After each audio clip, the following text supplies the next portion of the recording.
Assalamualaikum warahmatullahi wabarakatuh. Perkenalkan, nama saya Carmila, NIRN 0513191886, kelas 3E Prodi Budidaya Tanaman Hortikultura.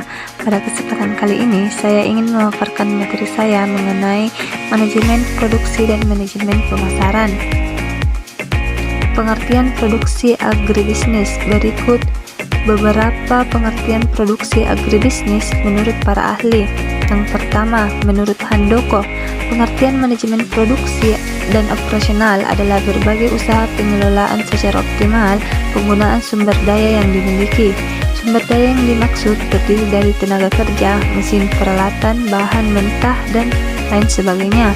Pengelolaan ini digunakan pada saat transformasi bahan mentah dan tenaga kerja menjadi berbagai produk atau jasa.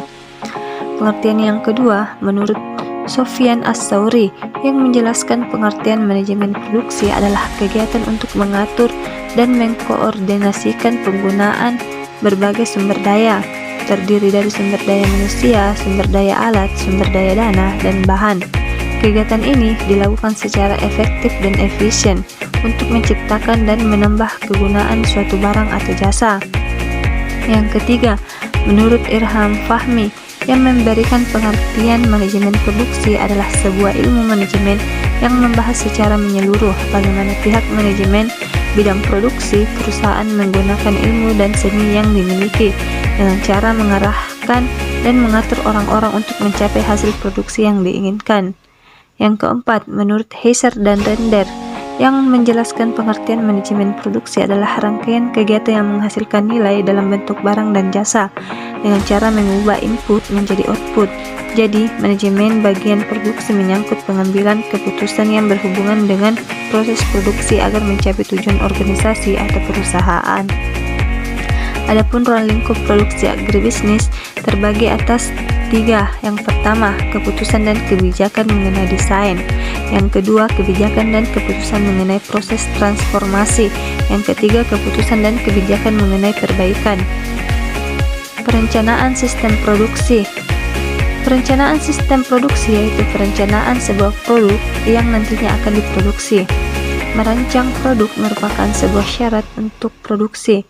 Selanjutnya, hasil desain produk yang telah atau sudah disetujui akan diteruskan ke bagian operasi untuk dijadikan sebagai spesifikasi produk. Adapun tahapan perencanaan sistem produksi terdiri atas 3.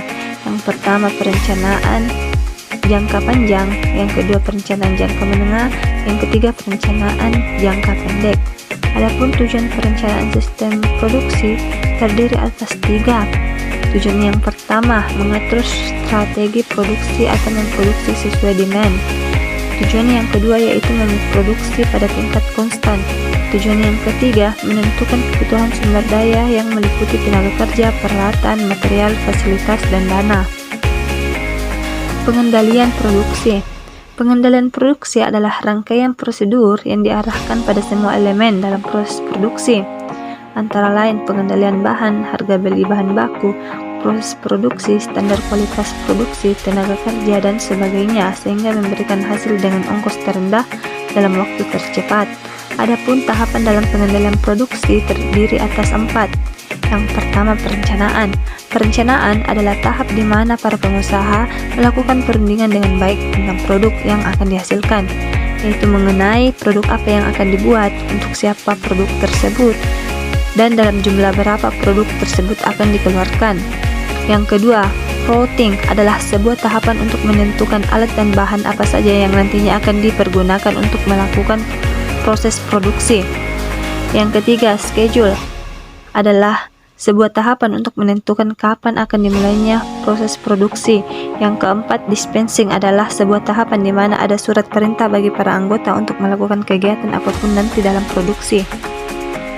Adapun fungsi pengendalian produksi terdiri atas 5, yaitu yang pertama, perencanaan produksi, yang kedua, penentuan urutan kerja, yang ketiga, penentuan waktu kerja, yang keempat, pemberian perintah kerja, yang kelima, tindak lanjut dalam pelaksanaan proses produksi.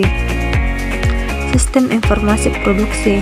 Berikut pengertian sistem informasi produksi menurut beberapa para ahli. Yang pertama, menurut Bonnar dan Hopwood, Sistem informasi produksi adalah sistem informasi manajemen yang menyediakan informasi untuk digunakan oleh fungsi produksi. Yang kedua, menurut Guswana, sistem informasi produksi adalah pendukung kegiatan operasional yang tergantung kepada beberapa aspek, meliputi organisasi, teknologi, sumber daya manusia, penjualan produk, pesanan pasar. Yang ketiga, menurut Muhammad Huda, sistem informasi produksi merupakan sistem yang digunakan untuk mendukung fungsi produksi, yang mencakup seluruh kegiatan yang terkait dengan perencanaan dan pengendalian proses untuk memproduksi barang atau jasa. Adapun model informasi produksi, model sistem informasi produksi. Sistem informasi produksi termasuk dalam kerangka kerja sistem informasi manajemen secara keseluruhan.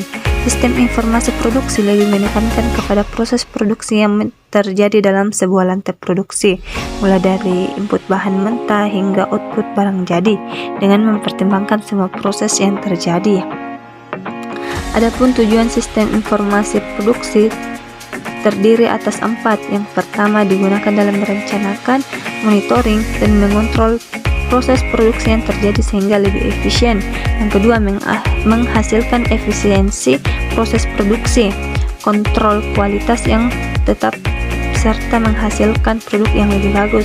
Yang ketiga, mengurangi biaya dan penggunaan berbagai inventarisasi dengan mendapatkan kontrol material yang baik. Yang keempat, produksi yang dihasilkan tepat.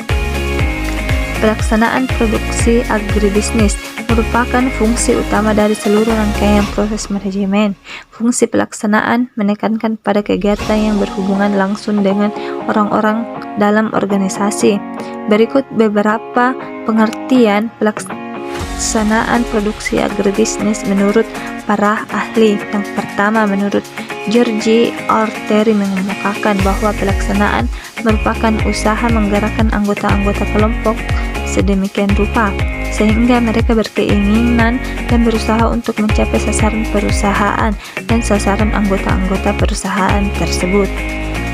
Adapun menurut Nawawi di tahun 2000, pelaksanaan yang dilakukan setelah organisasi memiliki perencanaan dan melakukan pengorganisasian dengan memiliki struktur organisasi termasuk tersedianya personil sebagai pelaksana sesuai dengan kebutuhan unit atau satuan kerja yang dibentuk. Pengawasan dan pengendalian produksi. Pengawasan produksi bertujuan agar hasil produksi sesuai dengan apa yang diharapkan, tepat waktu, dan dengan biaya yang optimal. Berikut beberapa kegiatan pengawasan produksi terdiri atas 3.